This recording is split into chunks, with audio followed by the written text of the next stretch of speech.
Global Ethics Corner from the Carnegie Council. When states or movements go to war, people die. There is no bigger ethical choice than choosing to risk lives. There should be a moral purpose behind a decision to fight. In Afghanistan in 2003, with the Taliban sheltering Al-Qaeda and September 11 a recent memory, the moral purpose was clear. In the 2010 policy debate, for many that certainty is harder to find. Perhaps more important, however, are the choices involved while fighting.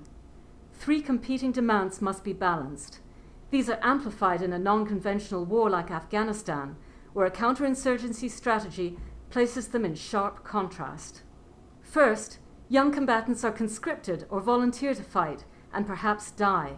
There is an ethical requirement to provide them with their best chance to survive. Next, non-combatants rightly expect not to be targets, but separating civilians from combatants in Afghanistan is difficult. Nevertheless, there is an ethical requirement to keep them safe.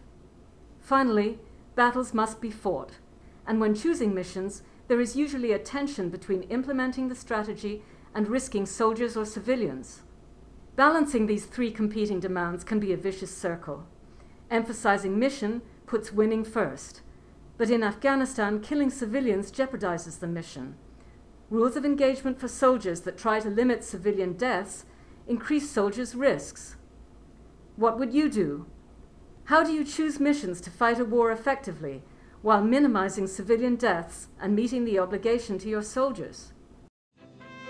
This is Madeline Lynn from the Carnegie Council. Made possible by the Carnegie Council for Ethics in International Affairs. Post a comment at www.carnegiecouncil.org.